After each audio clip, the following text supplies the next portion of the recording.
Hello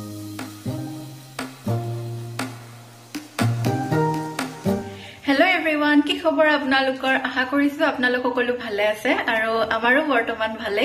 বহুত দিনৰ মূৰত নতুন এটা ভিডিও লৈ আহিছো। এইফালে এটা পাৰ্সেল আহিছে, Amazonৰ পৰা অৰ্ডাৰ কৰিছিলো। প্ৰডাক্টটো হৈছে একেবাৰে খুলিলে আপোনালোকক দেখুৱাই আছো, ইয়াৰ ব্ৰেণ্ডৰ নামটো মই পাহৰি গলো। আৰু ইতিমধ্যে চাগে থাম্বনেল দেখি গম পাইছে আজি ভিডিওটো কিহৰ ওপৰত। সো বলক পাৰ্সেলটো আনবক্সিং কৰো। মানে বহুত দিনৰ পৰা ভাইৰেল হৈ আছিল, বহুত ইউজফুল বুলি ৰিভিউজ আছিল, কমেন্ট বিলাকো বহুত ভাল ভাল আছিল। সেইকাৰণে ভাবিলো মানে বস্তুটো এবাৰ ট্ৰাই কৰি চাও, কেনেকুৱা হয় নাজানো, কাৰণ এনেকুৱা প্ৰডাক্ট আগতে ইউজ কৰি পোৱা নাই অনলাইনৰ পৰা লৈ পিনে।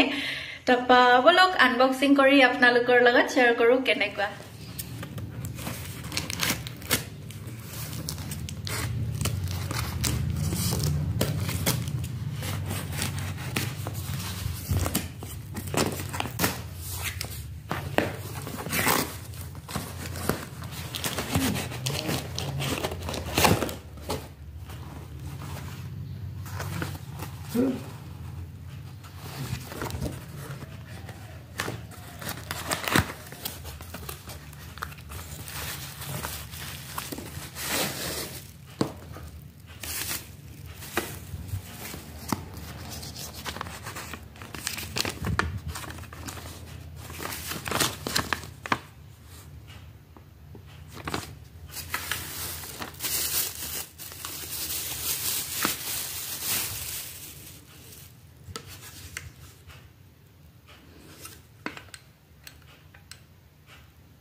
দেখিলেনে ইমান ধুনীয়াকে পিছা গল সৰিয়হখিনি আৰু চেনিখিনি।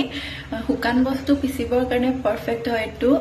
মানে কি হয়, যেতিয়া কম কম বস্তু পিছিবলগীয়া হয় তেতিয়া যিবিলাক আমাৰ ৰেগুলাৰ ইউজৰ মিক্সি থাকে সেইবিলাকত ভালকে পিছা নাযায় ন। কম বস্তু হলে, বহুত বস্তু হলে ধুনীয়াকে পিছা যায়, কম বস্তুটো পিছিব নোৱাৰে ন ভালকে। সেইকাৰণে মানে শুকান বস্তুৰ কাৰণে এই অকণমানি মিক্সিটো ভাল আৰু পুৰা পাৰফেক্ট। বাকি যদি আপোনালোকে ইয়াতে আদা নহৰু পিচিম বুলি ভাবে বা কফি ব্লেন্ড কৰিম বুলি ভাবে তেনেহলে এইটো পনিয়া বস্তুৰ কাৰণে একদম পাৰফেক্ট নহয়, শৰ্ট সাৰ্কিট হোৱাৰো চান্স আছে। পানীয়া বস্তু মানে ইউজ নকৰিব আৰু ইয়াতে সফা কৰোতে ব্ৰাছ এপাতেদি সফা কৰিব পাৰে পানী নলগাই পিনে তাপা যি নহওক এইটোৱে আছিলে মিক্সিটো মই ইউজ কৰিলো ভালে পাইছো বাকি আপোনালোকে যদি লব বিচাৰে লব পাৰে আৰু ও এক সেকেন্ড এটো কিন্তু প্ৰমোশনাল ভিডিও নহয় দেই মই অৰ্ডাৰ কৰিছিলো জাস্ট ভাবিলো আপোনালোকৰ লগত শেয়াৰ কৰো আৰু সহায় হওক বুলি বাকি ভিডিওটো চাই কেনেকুৱা পালে কমেন্ট কৰি জনাব আকৌ নতুন এটা ভিডিওৰ সৈতে আপোনালোকক বহুত সোনকালে লগ পাম তেতিয়ালৈকে বাই বাই